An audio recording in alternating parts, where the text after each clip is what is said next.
all the gin joints in all the towns in all the world. She walks into mine. Frankly, my dear, I don't give a damn. There's no crying in baseball. You talking to me? I'm gonna make him an offer he can't refuse. Wait a minute. You ain't heard nothing yet. Do I feel lucky? Well, do you, punk? I love the smell of napalm in the morning. You can't handle the truth. You're gonna need a bigger boat. Hello and welcome again to the Old School Movie Club podcast. I am Shawn Patterson, joined with my friend Kevin Levine. Kevin, how are you doing today? I'm doing great, man. How are you? I'm a little perturbed because it took us about almost an hour. We said we were going to record around 1. It's almost, let's see what time it is. It's 1:47. Yeah, recording not in the studio today. It's very, very annoying. But anyways, enough about that. Let's get into what we watched this week. Casablanca. So Kevin, I found this to be very, very, very, unlike my expectations in the movie. I did not think that's what the movie was going to be like at all. What were your kind of thoughts going into it? Same, actually. I knew that I would really love this movie. I just had that feeling before we started watching it, and it turned out that I did really love the movie. I just didn't know what it was actually about. Yeah, I actually was probably wasn't too excited for this movie. Like just thinking back on it, like I kind of didn't think it was gonna be that great. Like I thought it was gonna be like one of the, if anything is not gonna hold up, it's gonna be like a movie from the 40s or wherever it was made. Yeah, 42. But if you think about it now, it's 2017, so it's been 75 years. Yeah. And this movie is still considered to be generally one of the top 5 films of all time. Yeah, and so yeah, 75. You said 75 years. Yeah, that's right. So that's how I knew it had legs. Like it can withstand the test of time because we've had so many great movies come out in the past 75 years. And this one is still considered one of the best of all time. I was a skeptic, honestly. And, like, I was pleasantly surprised when I actually watched the movie. I watched it, like, late last night. And I just, like, even, like, the kind of time that I watched, I kind of kept pushing it back and stuff. That kind of goes to show, like, how unexcited I was for it. But when I actually ended up sitting down and watching it, it took a little while to get me into it. And then, finally, it's kind of like another slow burner. Honestly, kind of like The Godfather, but The Godfather kind of reeled me in a lot faster. Obviously, this isn't The Godfather or anything, but it still was a great, great classic movie. Yeah, well, and if you compare it to The Godfather, you're looking at a 3-hour runtime there, so it needs to grab you quickly before you get lost, because who wants to sit down and commit to a 3-hour film That's not interesting? This is our, again, like our shortest movie to date, only an hour and 40 minutes around Right. there. Right. So Casablanca is a nice, shorter movie that still, maybe not be the case for you, but for me, it gripped me right away. So what did you think about, like, honestly, my first thought of Casablanca before I went and watched this movie was that it was supposed to be like a romance or something, which is totally not what it is. It kind of is in a way, but not really. Like it's very much painted as a romance. Yeah. But once you do watch it, there's a lot more depth to it. Well, yeah, like when I watch, like going into it, I'm like, oh, this is gonna be just like, run of the mill romance, And then I knew at the end, like, he doesn't get on the plane with her. So, like, that's the only thing I know going into this movie. That's literally the only thing I knew. I didn't know anything about the setting or the That's only because time. That final scene is so iconic. Exactly. And, like, I didn't even know this took place during, Nazi Germany. Yeah. And, like, that was the first real shocker to me, too, is when, like, literally someone gets off the plane and does that, like, Sieg Heil, Hitler salute. I was like, whoa, okay. Right? We're getting into it now. it throws you into the deep end right away, and you're like, oh, right, yeah, this does have some serious stakes at play here. Now, what do you think about like these old, like, because there's obviously a very, very big difference between actors today and like kind of acting method today and 75 years ago. So what did you think about like the difference between kind of like an acting method and stuff? Because like back 75 years ago when they made this movie, you have to sell a lot of things like more theatrical, you know? It's way more, if you were to go see a theater show, everything's way more like built up and exaggerated almost. What do you think about that? Like, what's your opinion on that kind of Well, difference? and so you can attribute a lot of that to technology too, because nowadays we don't need to rely so much on an emotional, like an emotionally strong performance from an actor. Yeah, you just want to see because explosions. there's also, you know, special effects and visuals that are so far advanced now that those can carry a lot of weight in the film. Whereas, you know, in 1942 with Casablanca, there are some great visuals, there are really good effects for the time, but you need to have a really, really strong performance from your actors to keep modern day audiences interested in seeing the movie. Like early on, there's a scene where a man gets shot running away, and like nowadays, like that whole thing, like the guy that gets shot, like this is a very, very, very minor detail of the movie, but the guy that gets shot while he's running away, he has to like completely sell that he was shot in a way that you probably like would never see today. Like he like does that like freeze, that classic like, you know, freeze, and he holds his back and then he just kind of plops over. Right. I remember that scene, and I remember kind of laughing at it just because nowadays that, you know, with directors like Tarantino or Taylor Sheridan, other directors who nowadays are using gunshots and violence in just about everything they do, you would expect to see huge amounts of blood splattering everywhere. Blood. Like there's no blood at all. There is no blood at all in Casablanca. It's just a sound effect, a little bit of like a flash on the screen maybe to make it look like there was a gunshot, and then he falls over. Yeah. And that's like the kind of like the idea that I was like talking about is like you don't have like, well, first of all, they might not be able to show blood. I don't know how the rating systems were back then, but if like you can't really show that much blood. I'm guessing you couldn't show that much blood back then. Otherwise, you would get like a really high rate, like a bad rating on your movie. Like I don't know if they had the same rating system. They probably didn't, honestly. But well, if you give me just a second, I will. Search one of the film rating for benefits you. of us recording from home is we have screen sharing right now. So we do have screen sharing. I can actually go and read everything Kevin's looking up. But anyways, like while Kevin's looking that up, you know, substituting for all that blood and gore, like nowadays when you'd see that same scene play out, it would not be nearly as dramatized. You know, you'd see blood on the guy's back and then he'd just fall over. You kind of have to like sell the fact, oh, I just got hit in the back, and even hold the place where you got hit just to kind of sell the whole thing. So the MPAA rating for Casablanca is PG.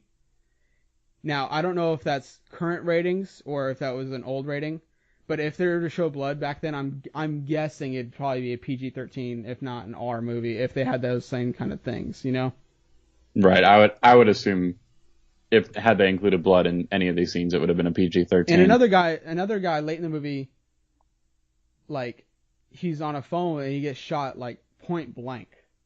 And, you know, you think of like what people would do in the movies now to kind of sell that, but like he kind of did the same thing, like where he froze up and kind of fell to the floor, and it's just like more of that selling, more of that theatrical. When you don't have like you don't have all these technologies and stuff to help you. And my favorite scene for special effects is the old-fashioned car ride in movies, where they're literally in front of not a green screen, a rolling screen. Yes. They're bouncing up and down. It's amazing. They're sitting in like just the front seat of the car. You're looking at the driver and the passenger, and there's just rolling scenery behind them. But they had to make things work, and if you watch some of the scenes where the planes are going, you can see that it's just like a figure that they're moving around, like by a string. Like, Right. That's how they shoot some of those scenes, is like, they kind of how they did in Star Wars, like the old-fashioned Star Wars movies, but obviously even to a lesser degree. It's almost like puppeteering. Yeah, exactly. And that's kind of like really cool to see and appreciate. And anyway, enough about the old special effects. What did you think about the performances in this movie, Kevin? Oh, Lord. Humphrey Bogart. That dude is incredible. Yeah, he kind of got me on Rick's side immediately, honestly. Like, Same. Rick was just like, man, he just can't catch a break, can he? I also really like the guy who played Laszlo. I did too. Shoot, what was his name? Paul Henreid. I think all the performances in this movie, even like the minor characters, like I said, like everyone back then came from a very, very heavy theatrical background, I'm guessing. Like, there was no like fresh off the street actors in these, like even in minor roles here. Yeah, you're right. I thought like all of the people that worked at Rick's Cafe were all great. Like even characters that only show up for a few minutes, like the guy that's gambling to try to win his letters, or to try to win his visas. And Rick, kind of like helps him out in that way. Even that guy's performance is like amazing. You can honestly say that you believe him when he's trying to like, he's wasting all his money trying to like win more money so he can buy these visas. And like even the girl, like when she's talking to Rick, she's like, you kind of believe her. It is a little bit like hammy. They're like kind of hamming it up, but you kind of have to, because like you said, you have to push the story with performances rather than special effects. You really do. And another person who gives a great performance in a real supporting role, but it's really integral, is Dooley Wilson, who plays Sam, the pianist at the club. Yeah. And he's honestly there's a that, very, very there's that small iconic role. scene between him and Bogart's character that, is the scene that has the iconic, of all the gin joints in all the towns in all the world, she walks into mine. Yeah, the one that's that is such a great scene, and Dooley Wilson gives that's like his shining moment too. Even though Bogart's line is the most iconic line in that scene, that is Dooley Wilson's. Yeah, he's moment kind of like shine. trying to sell to his boss. He's like, "Come on, boss, let's just get out of here. Come on, I know like what she's doing to you right now." It's him kind of playing the role of that like wise old sage almost, who kind of knows everything that's going on, even though he may not. He's basically the advisor to Bogart throughout everything that's happening. So, what did you think? Personally, like I said, I was not expecting the kind of like what movie this kind of was going to be going into it. I thought it was going to be mainly a romance, which it is primarily a romance, but it's a romance behind a few different layers. It's a love triangle. Yeah, yeah, it is, and but there's a larger story than just the romance. Like there's a lot of like things with depth, like real depth going on. I mean, like you said, Laszlo, he's actually running from Nazi Germany. Like he was in a concentration camp, which is like, this is like really serious stuff. He was in concentration camp for a year when Humphrey Bogart's character Rick and Elsa meet. Like that's why they got together, and she kind of thought he was dead. And like this is like a very, very heavy story, and things, I'm sure stuff like this happened back in Nazi Germany. Like not maybe this to this like degree and stature, but like stuff like this definitely happened where people were like running from Nazi Germany trying to get out and had to do all these like unsavory things, like that one woman is talking to Rick about, And it's like kind of like this really, really heavy story with a romance attached to it.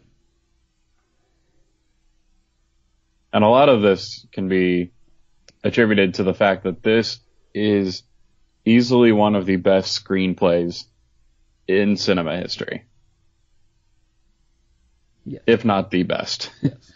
So What is your overall? Every character is just written perfectly. All the stories, the smaller ones and the larger ones, all are interwoven in just the most perfect and beautiful way. Yeah, I think so too. What was your overall take on the story of this movie? Just like kind of like Laszlo, like more of like the overarching story, not like the Rick and Elsa story, but like the overarching, like, you know, Laszlo's trying to escape from Nazi Germany. And, like, you have all these refugees honestly trying to escape from Nazi Germany, and they all come to Casablanca, which is a French controlled city. But you still have like Germans around, obviously, because like the captain, who is like honestly one of my favorite characters, is the captain of the police, and kind of gets his like redemption like right there at the end, and it's really cool. But what is your thoughts? Yeah, you're talking about like that final scene between Humphrey Bogart and Claude Rains' characters, where you get the other iconic line. You know, this is the start of a beautiful friendship. Yeah, this is the start of a beautiful friendship. Yeah. Mm. What were your thoughts on the overarching story, though? Like, kind of like the depth of it and everything. I mean, I would just have to reiterate again what I just said. Like, there's so much depth to the story, and it's kind of hard for me to go like into too many details again without rewatching it, because it has been about 4 or 5 days since I watched it now, because I watched it earlier in the week. I didn't want to watch it, but I'm sad that I didn't watch it earlier. What? I was like, that was my fault because I didn't want to watch it, but now I'm sad I didn't watch it earlier. So, I do need to rewatch it again so I can try to remember more of the smaller details of all the stories. I just remember just being completely astounded by everything that was happening in this movie and the way it played out, and I was speechless. And just when I learned about Laszlo's character and the fact that Ilsa ended up with him, and that it's just, you know, Ilsa is an old flame of Rick's, and that whole love triangle story, that I had no idea was part of the movie at all. Like, and they don't just give it to you right off the bat too. They kind of string you along, and they give you little tiny details here and there, and then you get that one scene where it's literally Rick and Elsa in Paris, you know, having their relationship, and then she all of a sudden just leaves, and you don't know why. And they don't give it to you until like the last 30 minutes of the movie that, oh, she was married to Laszlo the entire time. Right. That reveal threw me. Yeah, and they kind of just like, they string you along, they give you little bit by little bit, and then she just says, oh, he was my husband. He was my husband when I was like with you in Paris. And he's just kind of like, wait, what? Yeah, but then at the same time, she said that even though she stayed with Laszlo, she never stopped thinking about Rick. Yep. So I actually like just saw on there that Humphrey Bogart did not win Best Actor in this movie. Who ended up winning that? No, he did not. Who won Best Actor that year? Yeah. Where is it? Best Actor went to Paul Lucas for Watch on the Rhine. Which movie is more iconic? Right? This is one of those cases where awards don't really matter. Yeah. It's actually kind of amazing that he didn't win it. I mean, you see here, Casablanca did win Best Director and Best Picture. I mean, maybe Paul Lucas did an amazing job. I don't know. Is that movie even on our list, though? He probably did. No, I've never heard of Watch on the Rhine. Okay, well, anyways. Kevin, maybe that makes us look bad. I don't know. Final thoughts on Casablanca. You said my final thoughts? Yeah, final thoughts. This is one of the most beautiful and most perfect movies I've ever seen, and it's easily 5 stars for me. Kevin giving it 5 stars. All right. Yep. See, I'm gonna be. I'd even like it a little more than The Godfather. Really? Yeah. See, I didn't like it more than The Godfather. The Godfather is still the best movie, in my opinion, that we've watched so far. So I'm gonna be the Russian judge here. It is a really, really good movie, but it's not better than The Godfather for me. And The Godfather's still like on another like level for me, just personally. That's like everyone has their own opinion, Yep. and I still really, really like this movie. I'm gonna give it a 4.5 out of 5. I'll accept that. I'll accept your 4.5 out of 5. All right, Kevin. So we did a poll on Twitter. If you don't follow us on Twitter, follow us at OldSkoolMovieSK. We ask you for movies that we can watch. We have a giant list, and Kevin put up 4 movies, I believe. Yeah, so I put up a poll asking for our fans and our audience to vote between these 4 movies, which were Rebel Without a Cause, Rocky, Close Encounters of the Third Kind, and the eventual winner of the poll, Ferris Bueller's Day Off. Not gonna lie here, I was kind of hoping for any of the other 3 over Ferris Bueller's Day Off. I kind of was too, but so actually looking forward, in a couple weeks, Close Encounters of the Third Kind is playing in a theater here. Okay, so we'll save that for then. I think we could probably save that for about another 2 weeks out. Yeah, I was hoping for Rebel Without a Cause. Yeah, But I mean, it's not that we're not going to get around to these films. They are on our list. Oh, yeah. We will get to all of We're them gonna at get some to all of point. them. There's like a list of like 100 movies plus that we can get to. Anyways, so what are your initial? Because we're both kind of like lukewarm to Ferris Bueller's Day Off, it seems. So what's kind of like your initial thoughts going into it? I mean, you know how I am with comedy. Yeah. Like, I mean, I'm not gonna lie. I can't say I'm too excited going into this, but I am going to watch it. I'm going to probably temper my expectations just because of how comedy doesn't tend to connect with me when it's a genre of its own. I love comedy blended into other genres. Exactly. Which But, actually Casablanca has some really great comedy too. There's a lot of influences in modern day comedies from Ferris Bueller's Day Off. I mean, Deadpool had some Ferris Bueller references. The new Spider-Man Homecoming had a huge Ferris Bueller kind of feel to it. Yeah. So, I mean, Ferris Bueller's Day Off is almost like one of those movies that like everyone has seen. Of course, me and Kevin, for some reason, haven't, or just like haven't in like 20 years. So, I'm the kind of the same way going into this movie. I wasn't excited about Casablanca either. I really wasn't. Like, I just didn't want to watch it, and I thought it was going to be something I had to, like, slug through for 2 hours, you know. But, you know, it turned out to be 4.5, so, or 5 on Kevin's scale. yeah. And, like, that's the point of, like, watching these old movies. Like, we're going to be shocked sometimes, and sometimes we're just going to be disappointed. And I think we've already gone through the scale, at least Kevin has, like with Big Lebowski, there was like a huge disappointment there, and it's kind of like this is why we made the podcast, to kind of go through these old movies and see, do they really hold up to what people say about them? Are they really these like masterpieces and these classics? All right, Kevin. So Ferris Bueller's Day Off. Where can they find you? You can find me on Twitter at KevWatchTheFilm, on Letterboxd at KevWatchesFilms.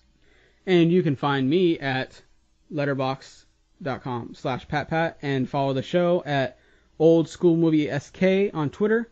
And remember, guys, give us your feedback on these movies. Watch them with us. If you've already watched them before us watching them, going into it, you know, tell us like your thoughts on the movie. We won't be like give us a few days to watch the movie. Don't give us like giant spoilers in our Twitter feed, but you know, tell us your thoughts. Like, let us know. This is our book club or movie club. I always say book club, Kevin. Always say book club. We're still working on you, Shawn. I know. This is our movie club. This is your movie club. You know, give us your thoughts. Let us know what you want us to watch next week. I don't know if Kevin has another poll planned. He said that he wanted to watch Close Encounters in 2 weeks. Well, we'll see. I think we have 1 week to fill in between Ferris Bueller and Close Encounter. And Close Encounters. Yeah. So we'll either take a fan suggestion or a poll. We'll throw up another poll and see what gets chosen. All right, Kevin. Well, I think that's it for us. Go watch movies. Go watch movies.